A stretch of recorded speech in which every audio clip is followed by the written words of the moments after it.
sekalian untuk kemudian.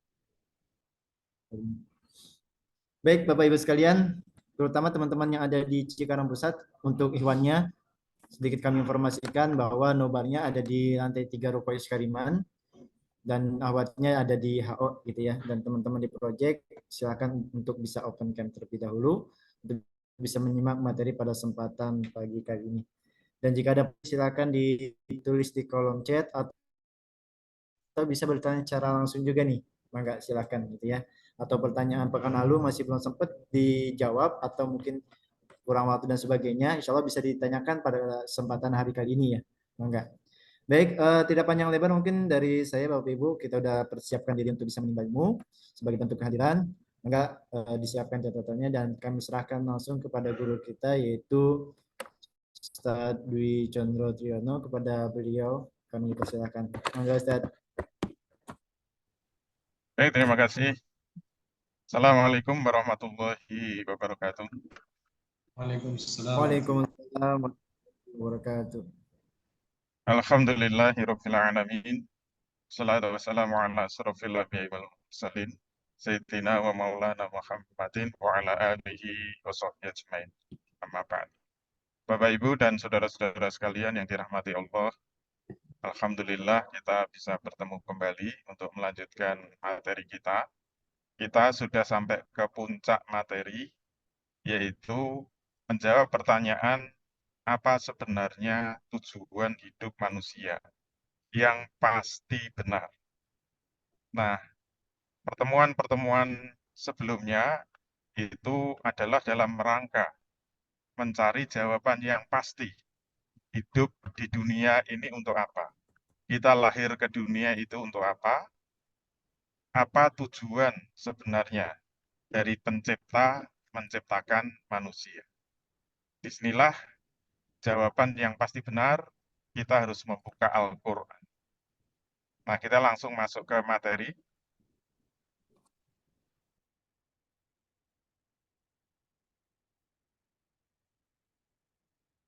Apa tujuan hidup manusia menurut Al-Quran? Kita harus mencari ayat-ayat yang menjawab tujuan hidup itu.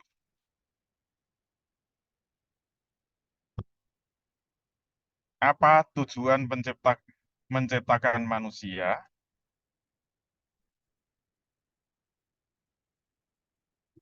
Jawabnya, kita harus mendapatkan informasi yang benar-benar itu dari pencipta. Nah, dari Al-Quran, kita menemukan yang pertama adalah surat Az-Zariyat ayat 56. Wa ma khalaqtul jinna wal insa illa liya'bud. Tidaklah aku menciptakan jin dan manusia kecuali untuk mengabdi kepadaku. Jadi liya'budun itu lebih tepat kita artikan untuk menjadi hambaku, menjadi abdiku. Walaupun sekarang banyak diterjemahkan untuk beribadah kepadaku. Nah, kita khawatirnya kalau disebut beribadah kepadaku, nanti menyempit dengan makna ibadah mahdoh. Jadi seakan-akan kalau kita sudah menjalankan ibadah mahdoh, seperti sudah sholat, sudah puasa, sudah zakat, sudah haji, seakan-akan kita sudah memenuhi keinginan Allah, kita sudah bisa mencapai tujuan hidup diciptakannya kita oleh Allah di dunia ini. Makanya lebih tepat kalau kita maknai dengan liya'budun, untuk menjadi abdinya Allah. Jadi abdi yang baik, abdi yang benar itu adalah abdi yang siap untuk mentaati apa-apa yang diperintah oleh Allah. Abdi yang baik itu tentu saja abdi yang siap, nggak ngeyelan kalau itu dilarang oleh Allah. Ini ayat pertama. Kemudian ayat berikutnya lebih memperkuat lagi. Wa idh qala rabbuka lil malaikati inni ja'ilun fil ardi khalifah. Dan ingatlah ketika Tuhanmu berfirman. kepada para malaikat. Ini seperti pengumuman kepada para malaikat. Apa pengumumannya? Sesungguhnya aku Allah ya, sesungguhnya aku hendak menciptakan seorang khalifah di muka bumi. Nah, khalifah itu apa? Kalau secara bahasa ya, khalifah dari kata kholafa artinya adalah wakil, menjadi wakil di dunia ini. Berarti tugas utama manusia diciptakan oleh Allah itu harus siap menjadi wakil Allah di muka bumi, menjadi khalifatullah fil ard. Ini lebih memperjelas bahwa kita punya misi khusus hidup di dunia ini. Jadi kita diciptakan itu bukan untuk hidup seenaknya sendiri, tapi ada misi khusus, misi besar yang harus diwujudkan oleh manusia. Lebih jelas lagi, lebih rinci lagi, kita dapati dari surat Al-Ahzab ayat 72. Inna aradnal amanata alas samawati wal ardi wal jibali fa'abaina ayyahmilnaha wa asfaqna minha wa hamalahal insanu innahu kana zaluman jahula. Inna aradnal amanata, sesungguhnya kami, yaitu kami Allah, pernah menawarkan, mengemukakan al-amanah, ya, sebuah amanah kepada langit, kepada bumi, dan kepada gunung-gunung. Fa'abaina, ternyata mereka tidak berani untuk memikul amanah itu. Kenapa? Wasfaqna minha, khawatir mengkhianatinya. Nah, ini penggambaran yang luar biasa dari Allah berkaitan dengan al-amanah.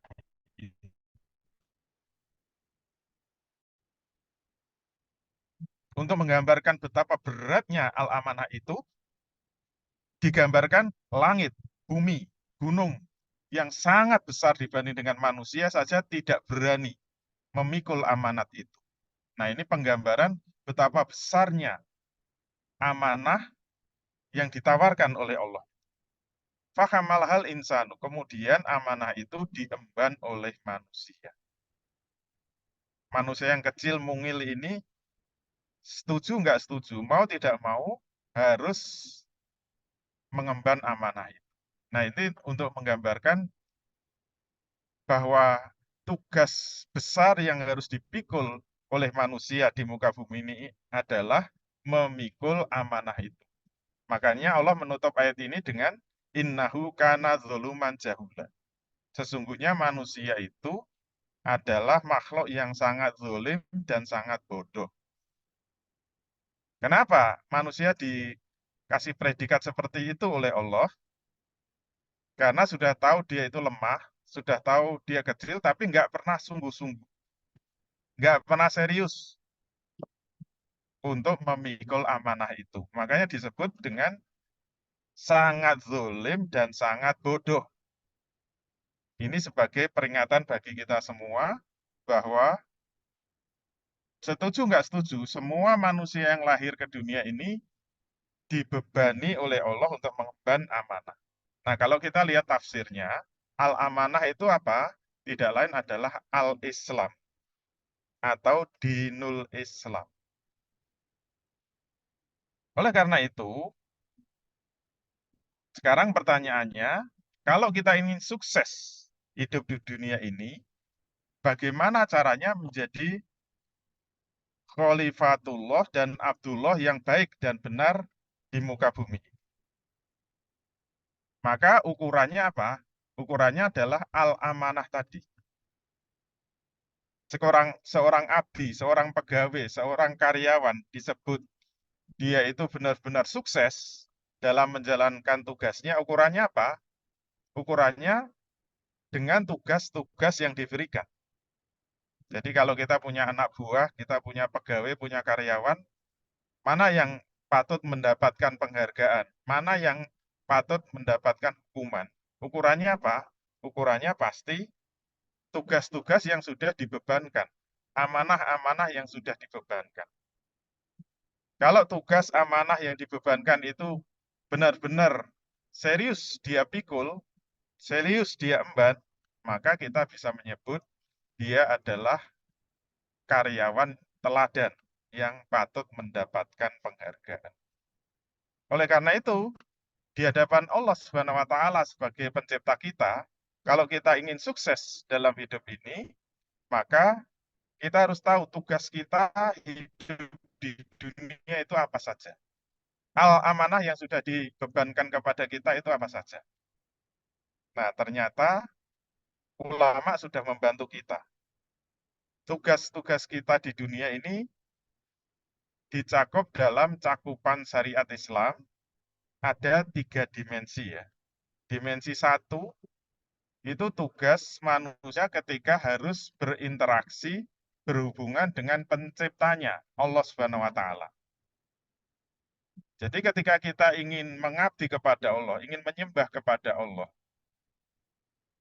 kita ingin mendekat kepada Allah, takarub kepada Allah secara langsung, maka diikat dengan aturan-aturan baik aqaid, yaitu keyakinan-keyakinan, dan ibadah. Nah, ibadah di sini maksudnya adalah ibadah mahdhuf. Seperti sholat, puasa, zakat, haji itu adalah ibadah mahdhuf. Kemudian yang kedua adalah dimensi 2, yaitu ketika manusia harus berinteraksi dengan dirinya sendiri.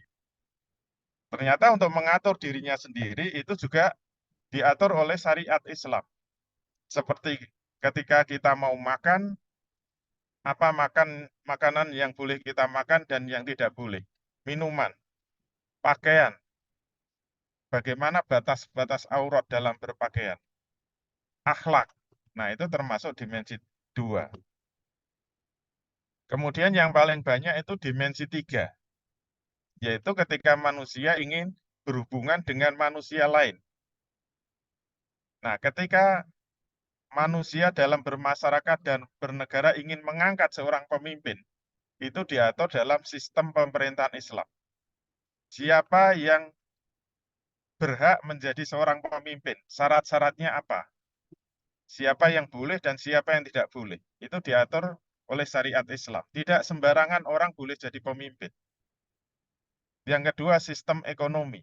Bagaimana interaksi manusia dengan manusia lain ketika ingin mendapatkan barang dan jasa. Yang ketiga, sistem pergaulan Islam atau sistem sosial Islam. Ketika laki-laki dan perempuan mau berinteraksi, interaksi yang boleh dan interaksi yang tidak boleh. Kemudian sistem sanksinya atau sistem pidana Islam. Terus politik pendidikannya dan politik luar negeri.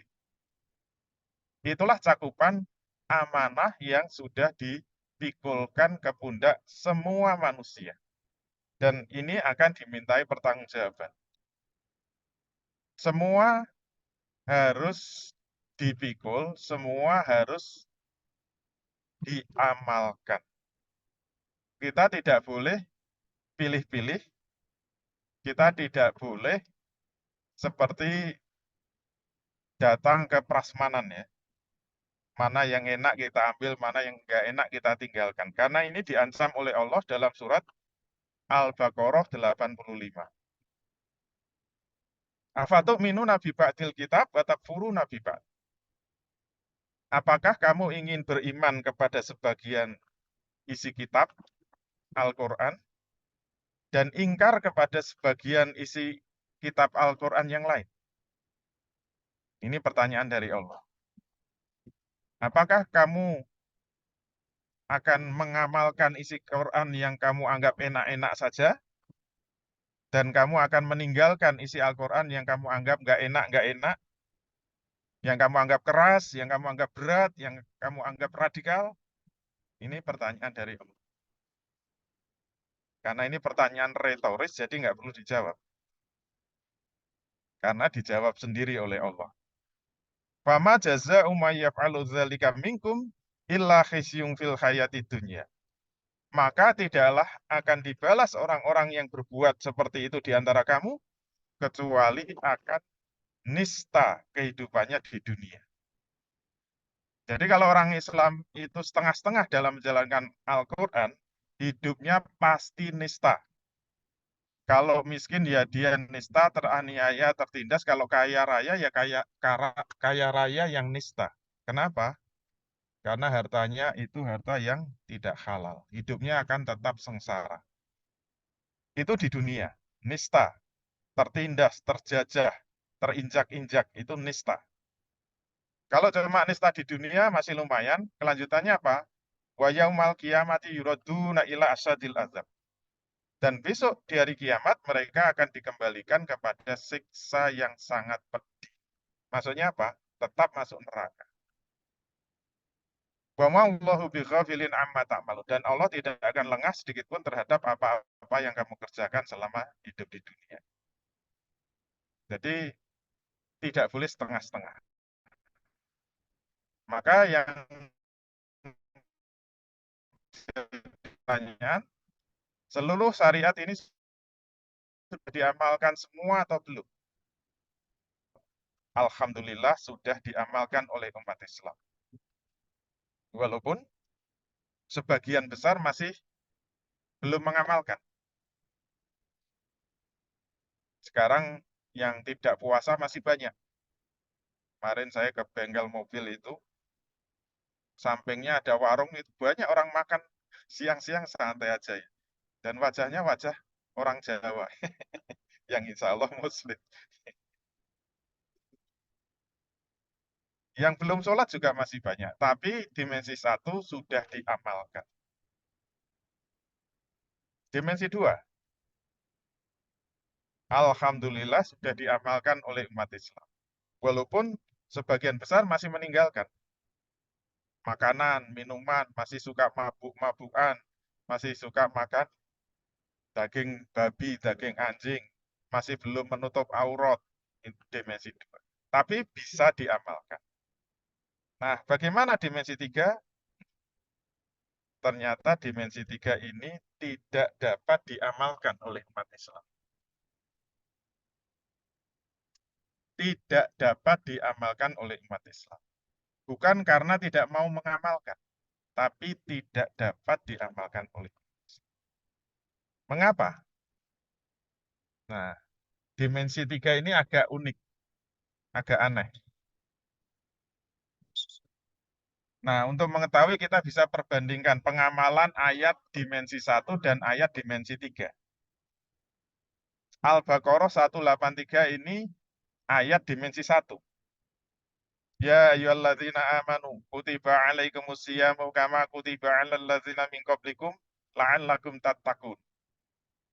Wahai orang-orang yang beriman telah diwajibkan atas kamu menjalankan puasa sebagaimana yang telah diwajibkan atas orang-orang sebelum kamu agar kamu menjadi orang yang bertakwa. Bisa diamalkan? Jawabnya bisa. Kenapa? Karena dimensi 1. Coba kalau mundur 5 langkah ke belakang, ketemu Al-Baqarah 178. Ayatnya, perintahnya sama, redaksinya sama, dalam surat yang sama. Ya ayyuhalladzina amanu, kutiba alaikumul qisasu fil qatl. Wahai orang-orang yang beriman telah diwajibkan atas kamu untuk menjalankan kisos atas pembunuhan. Kalau ada orang membunuh bisa dikisos? Jawabnya tidak bisa. Kenapa? Karena ini dimensi 3.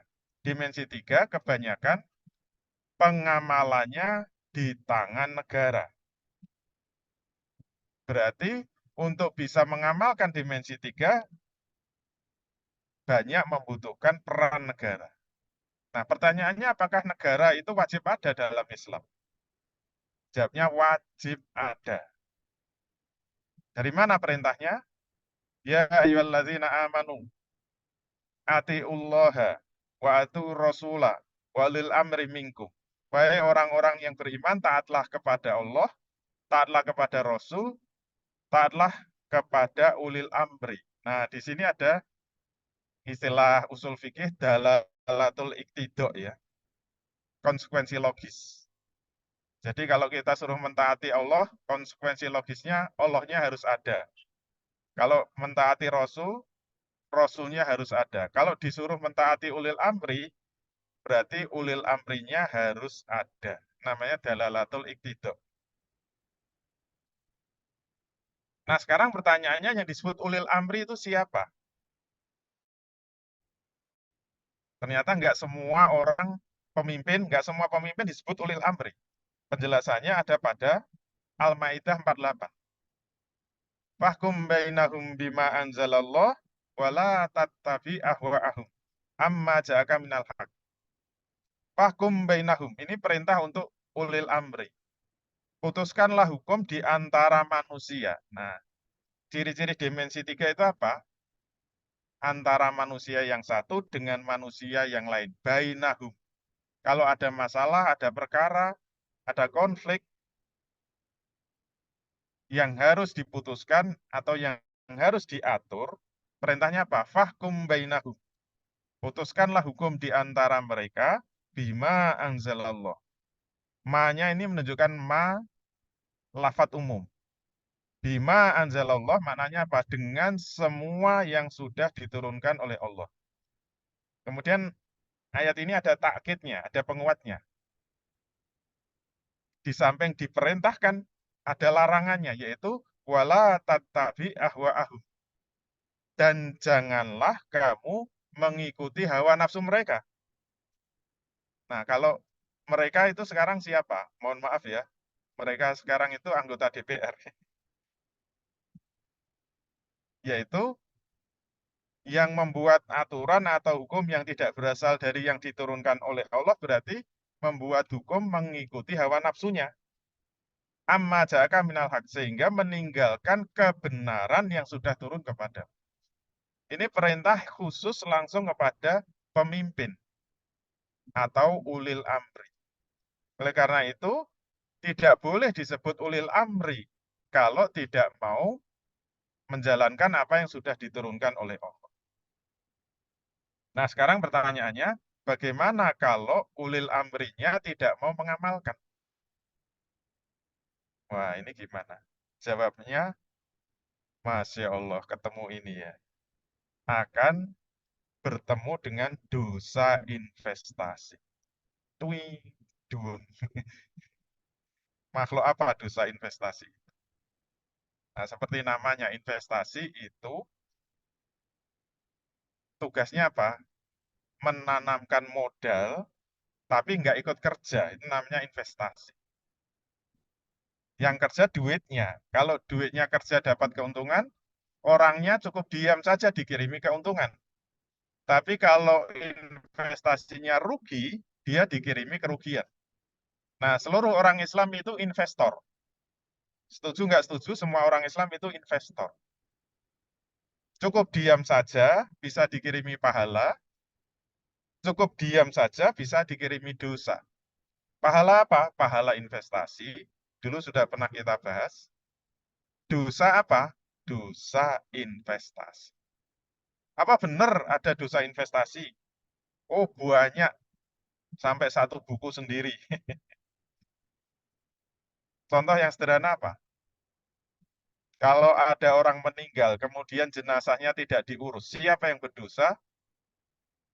Jawabnya seluruh kaum muslimin berdosa. Mengapa? Kalau urusan jenazah, insya Allah sudah paham semua. Misalnya ada orang meninggal namanya Pak Joko ya, Joko Wiworo misalnya, bukan yang lain ya. Dia meninggal, kemudian tetangganya diam semua. Walaupun diam di rumah, nggak ngapa-ngapain, nggak berbuat dosa, cukup diam saja. Kalau Pak Joko 3 hari 3 malam jenazahnya nggak diurus, selama 3 hari 3 malam dosanya ngalir terus. Nggak usah minta. Kalau sebulan dibiarkan terus jenazahnya Pak Joko, maka 1 bulan mengalir terus Pak dosanya. Dan ini juga berdimensi tempat, tidak hanya berdimensi waktu. Kalau orang kampung diam, maka dosanya meluas kepada orang satu kota. Kalau seluruh orang kota diam, dosanya meluas sampai orang satu provinsi. Kalau satu provinsi diam, dosanya meluas sampai satu Indonesia, satu negara. Kalau satu negara diam, seluruh dunia akan dosa. Dosa apa? Dosa investasi. Nah, kalau contohnya ngurus jenazah, insya Allah mudah dipahami. Padahal nggak hanya urusan jenazah ya. Banyak sekali. Contoh kedua. Nah, mohon maaf gambarnya agak saru. Jika ada orang berzina, siapa yang berdosa? Biasanya kalau Ustadz jelaskan perzinahan kan, siapa yang dosa? Yang dosa yang berzina. Siapa yang masuk neraka? Yang berzina. Siapa yang disiksa di neraka? Yang berzina. Apa benar? Jawabnya kurang tepat. Kalau ada orang berzina, siapa yang berdosa? Seluruh umat Islam berdosa. Masya Allah, Mas. Dosanya dari mana? Silahkan baca An-Nur ayat 2. Wazaniatu wazani. Fajlidu kulla wahidi minhuma mi'ata jaldah. Wala ta'khudhukum bima rafatum fi dinillahi in kuntum tu'minuna billahi wal yawmil akhir. Wal yazad azabahuma ta'ifatum minal mu'min. Nah, kita bacanya harus pelan-pelan. Az-zaniatu wazani, enggak pakai waw ya. Az-zaniatu wazani, kalau ada laki-laki yang perempuan yang berzina dan laki-laki yang berzina. Kalau ada ya. Kalau nggak ada ya sudah, nggak usah ribut. Kalau ada perempuan yang berzina dan laki-laki yang berzina, perintahnya apa? Fajlidu. Nah, fajlidu itu ada wawu alif sukun. Wawu alif sukun itu menunjukkan fi'il amr mukhatabnya orang kedua jamak. Kalau ada perempuan yang berzina, laki-laki yang berzina, perintahnya apa? Cambuklah. Siapa yang diperintah? Wahai kaum muslimin sekalian. Yang diperintah bukan yang berzina, seluruh kaum muslimin. Baik kaum muslimin sekalian, kulla wahidi minhuma mi'ata jaldah. Masing-masing dari keduanya dengan 100 kali cambukan. Nah, pertanyaannya kalau kita diem, kita cuek, kita nggak mau tahu apa urusannya dengan pezina. Kita kan anak soleh, rajin sholat, rajin ngaji, cinta Allah sampai mati. Islam, Islam, yes. Lulusan TPA. Apa urusannya dengan perzinahan? Kalau kita diam, kalau kita cuek, lanjutkan aja ayatnya. Wala ta'khudhukum bihima. Janganlah rasa belas kasihan kepada keduanya, ra'fatung fi dinillah, menghalangi kamu untuk menjalankan agama Allah. In kuntum tu'minuna billahi wal yawmil akhir. Jika kamu masih punya iman kepada Allah dan hari akhir. Wah, ini mengerikan. Karena ada in sarti ya, in yang menunjukkan syarat. Siapa saja yang ngaku beriman kepada Allah dan hari akhir, ada in, ada syaratnya. Siapa saja yang mengaku beriman kepada Allah dan hari akhir, ada syaratnya. Yaitu apa? Syaratnya janganlah kamu merasa belas kasihan kepada keduanya, sehingga tidak mau menjalankan agama Allah. Berarti kalau dibalik, kalau kamu diam, cuek, nggak mau melaksanakan agama Allah, berarti kamu tidak punya iman kepada Allah dan hari akhir. Jangan ngaku-ngaku beriman. Wal yazad azabahuma ta'ifatum minal mu'min. Dan persaksikanlah hukuman itu dia di tengah-tengah orang yang beriman. Masya Allah. Sekarang perzinahan itu sudah merajalela ya. Mengerikan. Masih ada lagi? Banyak ya. Masya Allah. Kalau ada orang membunuh, siapa yang berdosa? Jawabannya sama. Seluruh orang berdosa. Semua orang Islam berdosa. Dari mana dosanya? Al-Baqarah 178. Ini juga yang diseru orang yang beriman lagi. Ayo, siapa yang aku beriman, diseru sama Allah. Ya ayyuhalladzina amanu, wahai orang-orang yang ngaku-ngaku beriman. Kutiba alaikumul qisasu fil qatl, telah diwajibkan atas kamu menjalankan kisos atas pembunuhan. Ini khusus yang beriman ya. Kalau nggak beriman ya nggak apa-apa. Nggak usah protes. Ini dari Allah bukan dari saya. Jangan marah sama saya. Saya cuma membacakan aja. Masih ada? Banyak ya. Kalau ada orang mencuri, siapa yang berdosa? Jawabnya sama, seluruh umat Islam berdosa. Dosanya dari mana? Silakan baca Al-Maidah 38. Wasariku wasarikotu fakta'u aidiyahuma. Jaza'am bima kasaba nakala minallah wallahu azizun hakim. Kalau ada pencuri laki-laki dan pencuri perempuan, perintahnya apa? Fakta'u, ini ada wawu alif sukun. Potonglah wahai kaum muslimin sekalian tangan dari keduanya. Jaza'am bima kasaba sebagai balasan terhadap apa yang dikerjakan. Nakala minallah. Nah, yang paling berat ini sebagai siksaan dari Allah. Makanya ini disebut hudud. Jadi hudud itu sudah nggak bisa ditawar lagi. Khat. Nakala minallah wallahu azizun hakim. Allah maha perkasa lagi maha bijaksana. Jadi kalau ada yang menganggap ini hukuman yang tidak manusiawi, silahkan urusannya sama Allah.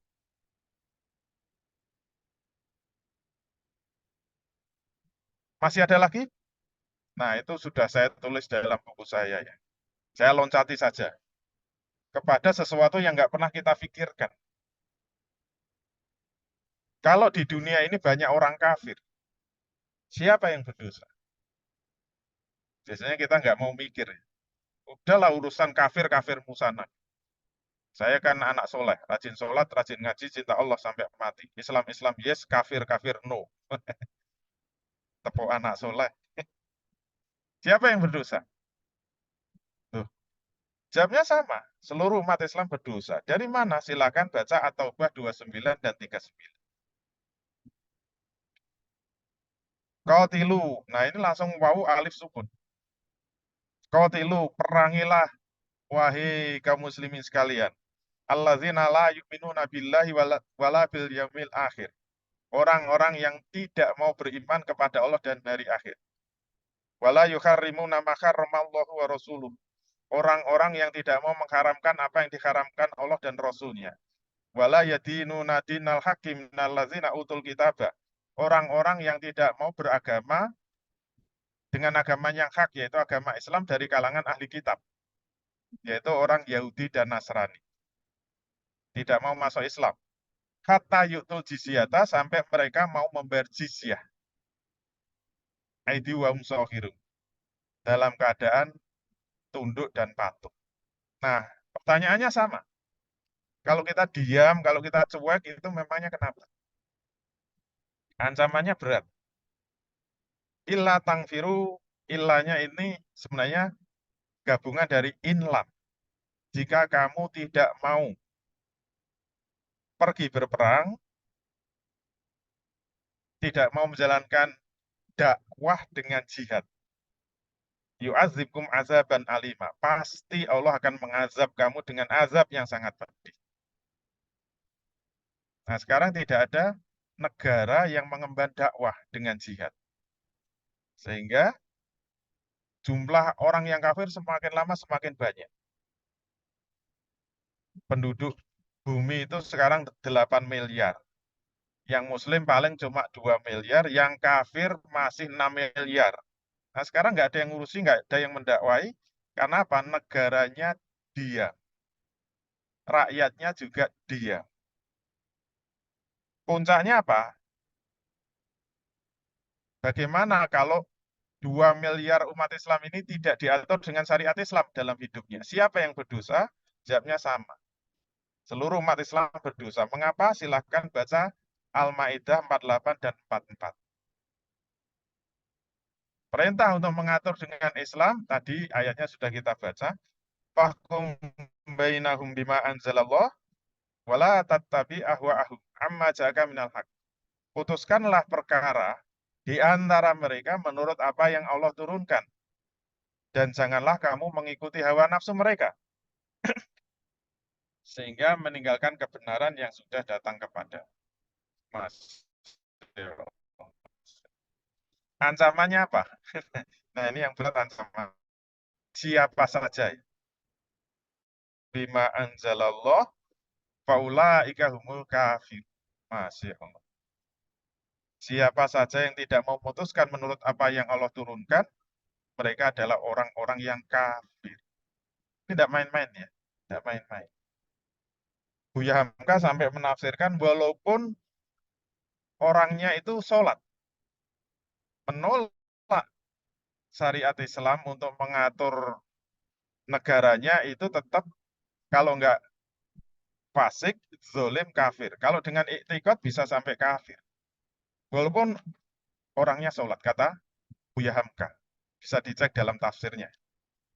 Nah sekarang mari kita hitung dosa investasi kita. Jam ini akan berputar terus. Setiap detik, setiap menit, setiap jam, setiap hari, setiap tahun. Hitunglah dosa investasi kita. Tidak hanya Indonesia ya, di dunia. Setiap hari, setiap bulan, setiap tahun, berapa terjadi kasus pembunuhan. Berapa terjadi kasus pemerkosaan, perzinaan. Berapa terjadi kasus pencurian, berapa pemurtatan, pembantaian umat Islam. Hidup tidak diatur dengan syariat Islam. Ini mengalir terus. Kita setuju, nggak setuju, mau tidak mau, minta atau tidak minta, mengalir terus dosa investasi. Nah sekarang pertanyaannya, dosa investasi itu apa? Baru kita buka ya. Ini ilmu retorika itu begitu ya. Dosa investasi itu dosa yang berasal dari fardu kifayah yang tidak diamalkan. Fardu kifayah itu maksudnya kewajiban yang harus dipikul bareng-bareng. Padahal fardu kifayah itu meliputi 90% dari syariat Islam. Fardu ain itu paling cuma 10%. Bahkan Ustaz saya mengatakan paling 5%. Sholat, puasa, haji itu paling cuma 10%. Yang lain 90% sekarang itu terbengkalai, tidak diamalkan. Nah, misalnya kita tawar ya. Bagaimana kalau itu ditaubati ya? Bisa nggak terhapus dosa-dosa kifayah tadi? Jawabnya apa? Tidak bisa. Kenapa ditaubati nggak bisa? Ya silakan aja. Uji coba, misalnya Pak Joko tadi meninggal. Terus di sampingnya kita cuma baca istighfar terus, astagfirullah, astagfirullah, tapi nggak mau ngurusi jenazahnya. Kita bertobat astagfirullah. Kira-kira diterima nggak tobat? Tidak bisa. Kecuali fardu kifayah itu sudah diamalkan, baru gugur kewajiban. Terus kita tawar lagi. Bagaimana kalau diamalkan individu atau kelompok? Terutama yang hukuman ukubat tadi ya, sanksi-sanksi. Misalnya saja tetangganya berzina, kemudian dilaporkan ketua takmir misalnya. Pak, ini ada orang berzina, ketangkap basah. Tolong dihukum cambuk 100 kali karena belum menikah. Oke, siap. Besok habis sholat zuhur, kita cambuk 100 kali, ditonton rame-rame. Bagaimana hukumnya? Tidak bisa. Hukumnya haram. Kenapa? Karena hanya negara yang wajib menjalankan ukubat itu. Kalau negaranya nggak mau, semuanya dosa. Dipikul bareng-bareng. Namanya MKMK ya, maju kena, mundur kena. Terus bagaimana? Apakah ada solusinya? Ini seperti membentur tembok yang sangat keras, tembok baja yang sangat keras. Seperti tidak ada lubangnya. Terus gimana? Nah, ternyata sekeras-kerasnya tembok baja tetap ada celahnya. Ya. Apa celahnya? Nah, ternyata ulama menjelaskan menggugurkan fardu kifayah itu beda dengan menggugurkan dosa kifayah. Fardu kifayah tidak bisa gugur kecuali sudah diamalkan. Tapi kalau dosa kifayah bisa digugurkan dengan apa? Dengan hadis ini. Kalau kita nggak percaya sama hadis ini selesai. Kendaranya cuma satu hadis ini untuk menggugurkan dosa kifayah. Rufi'an umati al-khoto'u wa nisyanu wa mastukrihu alaih. Akan diangkat pena malaikat, maksudnya tidak ditulis sebagai dosa atas 3 perkara. Al-khoto' yaitu salah atau tidak sengaja, nisyan lupa, nah yang ketiga, wa mastukrihu alaihi, keterpaksaan atas. Maksudnya apa?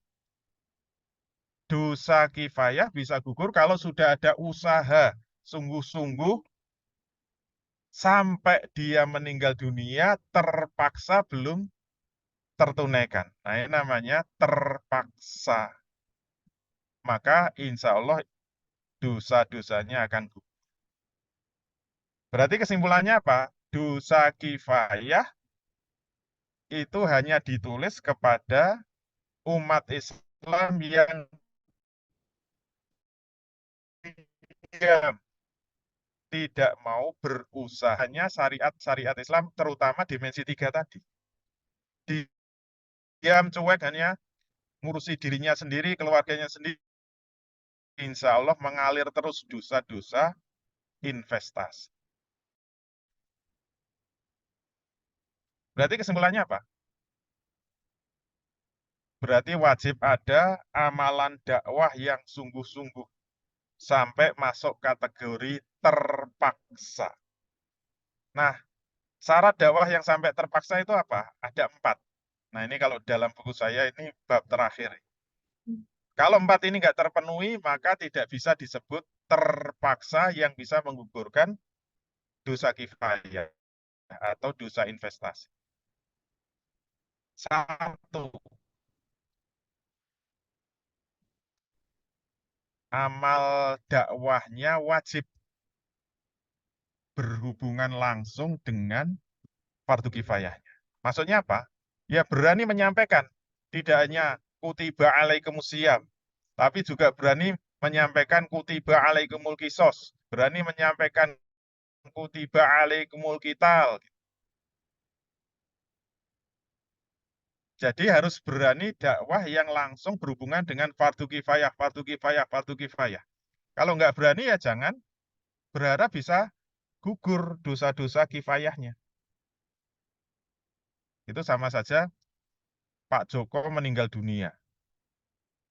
Terus dia ngajak-ngajak, dakwah itu kan ngajak-ngajak tahlilan, baca Yasin.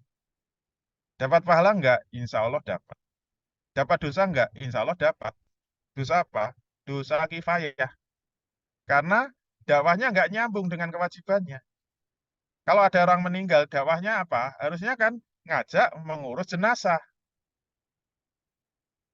Demikian juga kalau sekarang hukuman cambuk nggak jalan, hukuman kisos nggak jalan, hukuman potong tangan nggak jalan, penghapusan riba juga nggak jalan. Semuanya perjudian di mana-mana. Nggak jalan, nggak jalan, nggak jalan. Tapi kita dakwahnya malah ngomongin sholat, terus ngomongin puasa, terus. Ya itu dapat pahala, tapi tetap dapat dosa. Karena tidak berani menyampaikan fardu kifayah, fardu kifayah, fardu kifayah. Itu syarat pertama. Kalau sudah berani, masih ada yang kedua.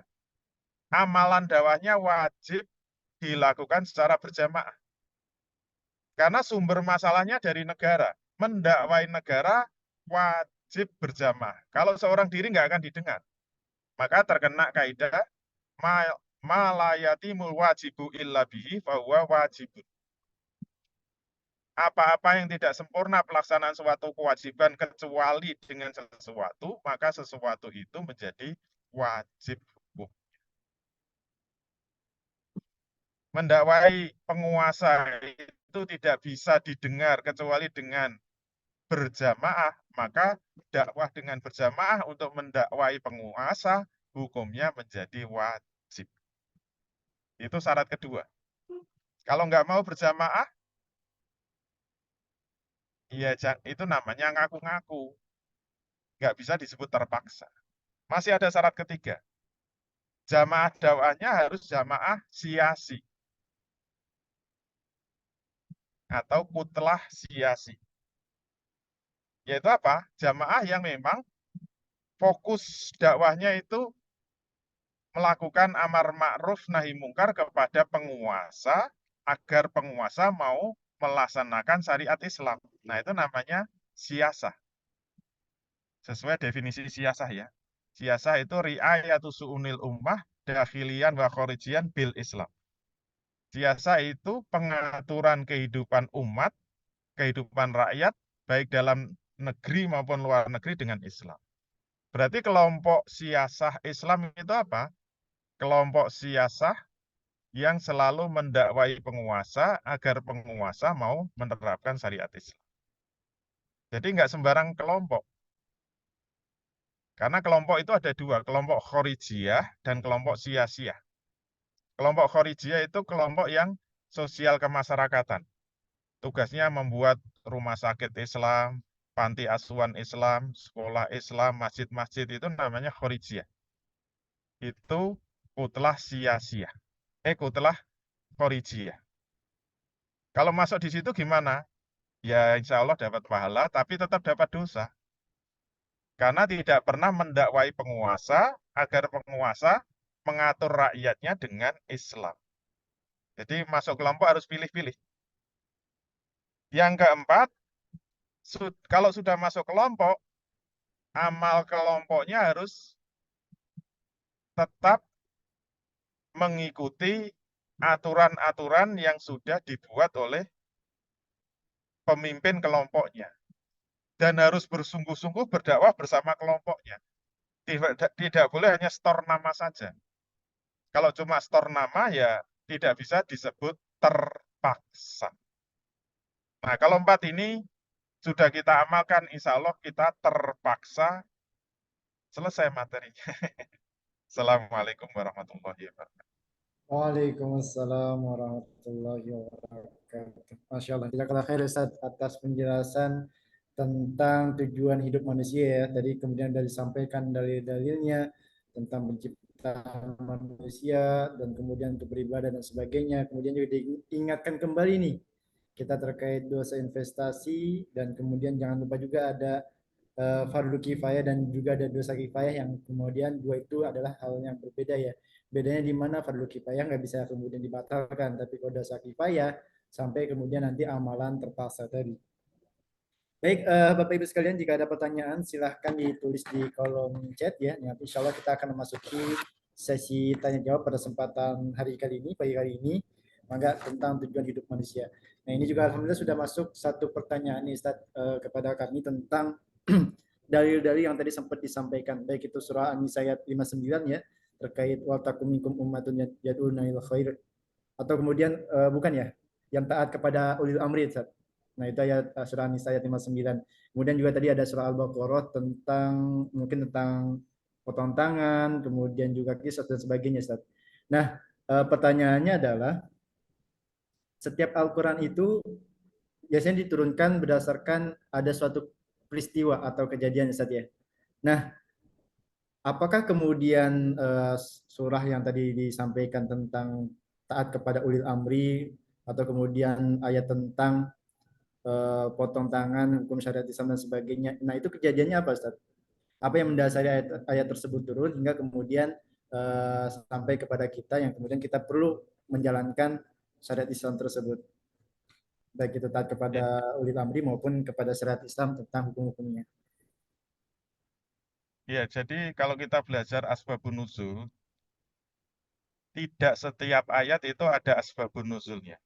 Jadi ada ayat yang ada asbabun nuzulnya, ada yang tidak. Tetapi ulama usul fikih sudah membuat kaidah, walaupun ada asbabun nuzul, jadi asbabun nuzul itu bisa dipakai untuk membantu memahami maksud ayat.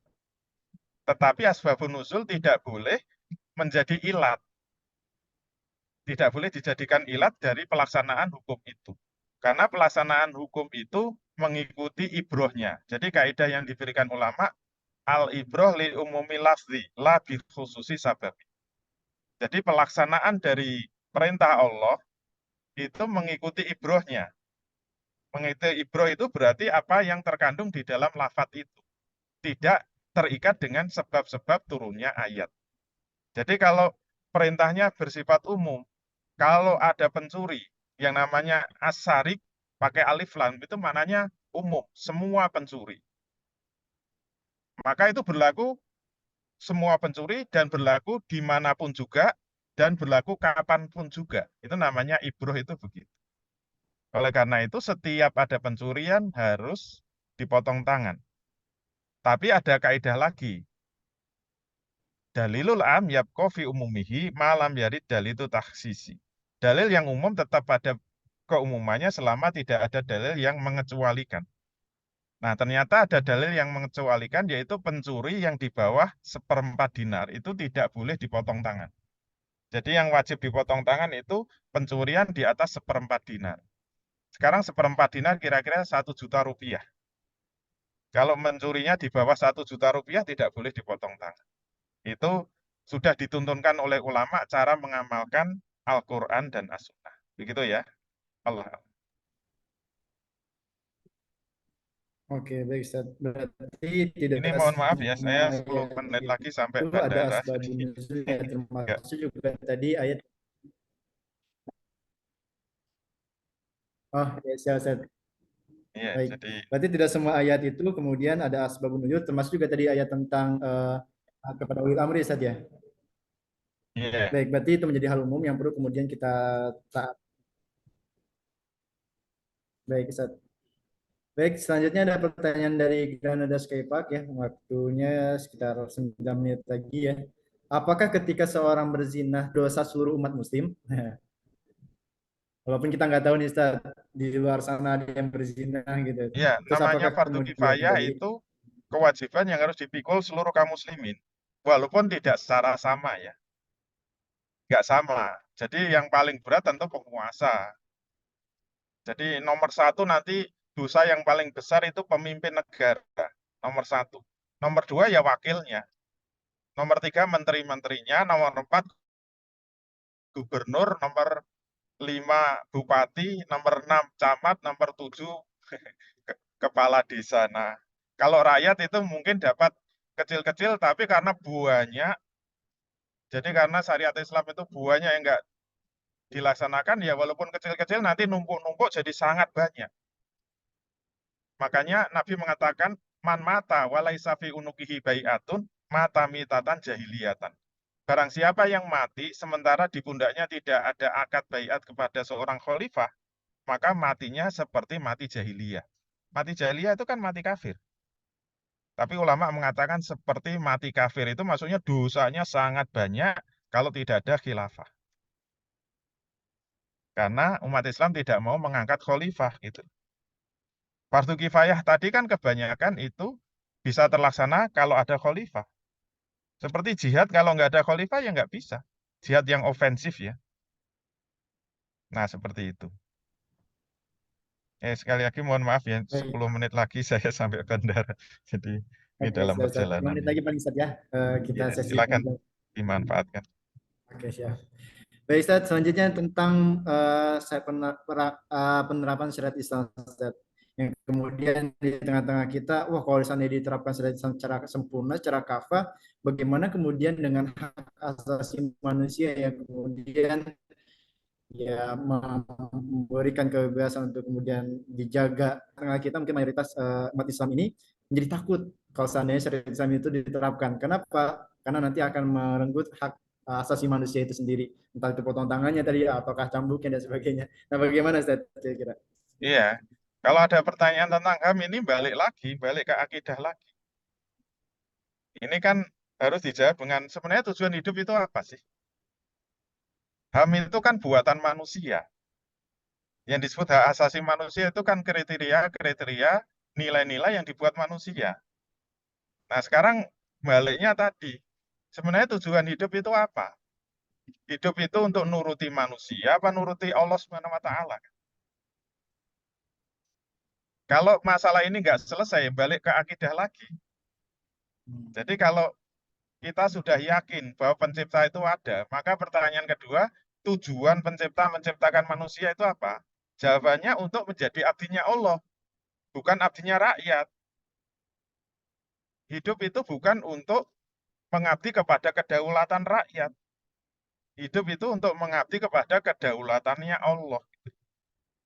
Jadi demokrasi itu kan dari rakyat, oleh rakyat, untuk rakyat. Kalau Islam dari Allah, oleh Allah, untuk Allah.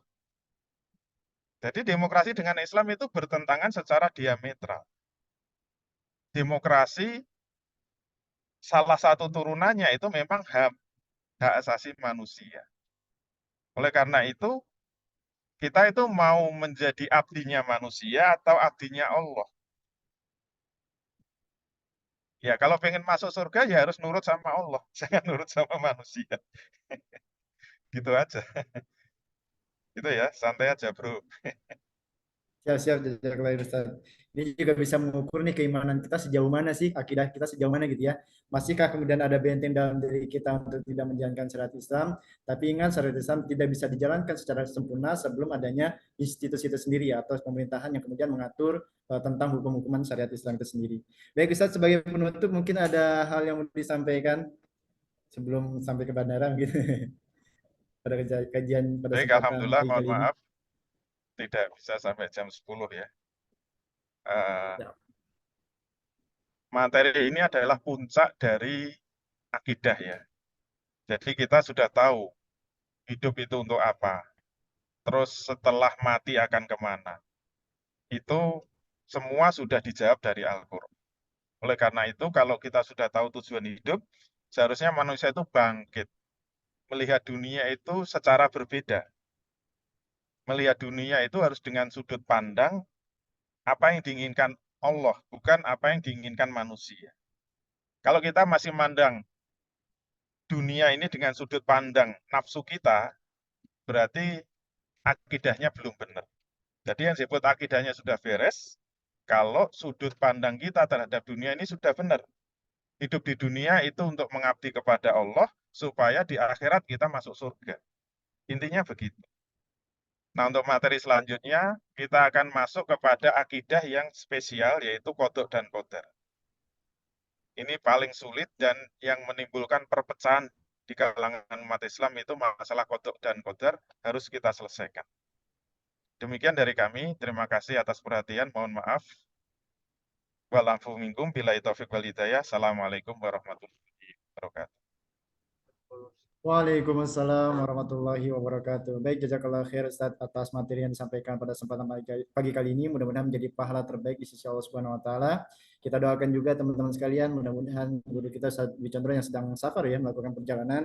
Semoga Allah berikan keselamatan juga sampai selamat sampai tujuan. Amin ya rabbal alamin. Teman-teman sekalian, kita akan ketemu kembali di pekan yang akan datang membahas tentang kode dan kodar. Ini materi seru banget dan ini materi yang membutuhkan pencernaan lebih dalam lagi gitu ya. Maka siapkan akidah kita, kuatkan sekarang. Kita sudah tahu tujuan hidup kita untuk apa, untuk beriman, untuk kemudian sebagai hamba Allah Subhanahu wa taala tunduk kepada aturan Allah Subhanahu wa taala. Baik, kita cukupkan dengan bersama-sama kajian pada kesempatan pagi kali ini membaca hamdalah dan doa penutup majlis. Alhamdulillahirabbil alamin, subhanakallahumma bihamdika asyhadu an la ilaha illa anta astaghfiruka wa atubu ilaik. Selamat menjalankan aktivitas selanjutnya. Terima kasih. Assalamualaikum warahmatullahi wabarakatuh.